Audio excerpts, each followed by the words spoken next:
Hello guys, welcome back to my channel Pranati official. আমি প্রণতি আর তোমাদের জন্য নিয়ে চলে এসেছি আমার আরও একটা নতুন ব্লগ ভিডিও নিয়ে। তো তোমরা ভিডিওটা স্কিপ না করে পুরো শেষ অবধি দেখো, আশা করি তোমাদের ভিডিওটা ভালো লাগবে। তো দেখো, রেডি হয়ে একেবারে কিন্তু বেরিয়ে পড়েছি। আর এই শীতকালে বেরোবো আর চা খাবো না, সেটা কিন্তু হতেই পারে না। শীতকালে বেরোনো মানেই কিন্তু আমার চা চাই। তো দেখো, চাটা খেয়ে কিন্তু একেবারে আমরা পৌঁছে গেছি। আর তোমাদেরকে তো বলা হলোই না যে আমরা কোথায় এসেছি। আমাদের দুর্গাপুরে কিন্তু দুর্গাপুর উৎসব চলছে, তোমরা অলরেডি অনেকেই জানো। তো সেই দুর্গাপুর উৎসবেই এসেছিলাম। আর আজকে কিন্তু মেলার একেবারে শেষ দিন, তো ভাবলাম যে এই শেষ দিনেই যাওয়া যাক। আর এসে দেখলাম খুব একটা ভিড় নেই। আর এই পুতুলের দোকান দেখে নিজেকে তো আর সামলেই রাখতে পারছিলাম না। তারপরে স্টেজের সামনে এসে দেখলাম হয়তো গোটা দুর্গাপুরের লোকই চলে এসেছে এই স্টেজটার সামনে। তাই ভাবলাম যে মেলা এত ফাঁকা কেন। আসলে আজকে কিন্তু ফসিলস আর ওর টিম পুরো আসছে। আর এখানে না ড্রোন যাচ্ছিল, তো সেটারও কিন্তু ভিডিওটা করলাম, ভাবলাম তোমাদের সাথেও শেয়ার করে দেওয়া যাক। আর আমরা যেহেতু অনেকটা দেরি করে গিয়েছিলাম, তাই কিন্তু একেবারে লাস্টে দাঁড়িয়েছি। আর এখান থেকে তো স্টেজের কে আছে সেটা দেখা তো যাচ্ছেই না, তাই কিন্তু আবার এই যে সাইড দিয়ে এসে একটু কাছে এসেছি। যত সময় যাচ্ছে তত যেন স্টেজের সামনে চলে আসছি। আসলে আমরা ঠেলাঠেলি করে অনেকটা সামনে চলে এসেছিলাম। আর এখান থেকে কিন্তু মোটামুটি দেখা যাচ্ছে, বাট সবাই এত লম্বা লম্বা যে সব লম্বাগুলোই সামনে চলে এসে। তারপরে ভাবলাম যাই হোক, ভিডিও করে নিই, ভিডিওতেই দেখে নেব বাড়িতে গিয়ে। আর ভিডিও করব কি, এত বড় বড় লোকের মাথা, এত ফোন, মানে সব ফোনগুলোর ভিডিওই হয়েছে।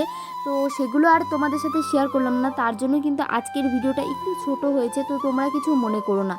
আর এখানে দেখো, ভিডিও বানাচ্ছি, কারো চলে আসছে ফোন, কারো চলে আসছে হাত, আবার কারো চলে আসছে মাথা। তোমাদেরকে তো প্রথমে বললামই যে এখানে ভিডিও করা তো নয়, যেন যুদ্ধ করা।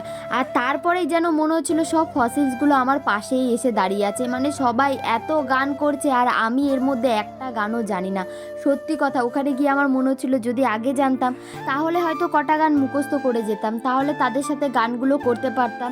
আসলে আশেপাশে সবাই গান করছে, আর আমি আর আমার বান্ধবী আর বোন, মানে পূজা আর আমার বোন, আমরা তিনজন মিলে চুপ করে দাঁড়িয়ে আছি। মানে আমরা কেউই গান জানি না। তোমরা একবার ভাবো, যদি এরকম একটা জায়গায় যাও যেখানে তোমার আশেপাশে সবাই গান করছে আর তুমি সেই গানটা জানোই না, তখন তুমি কি করবে? মানে সেরকম হয়েছিল আমাদের অবস্থাটা। তবুও আমি বলবো, আমরা কিন্তু প্রচুর এনজয় করেছিলাম। যদিও এরকম প্রোগ্রামে গিয়ে কিন্তু এরকম এনজয় আমার কোনোবারই হয় না।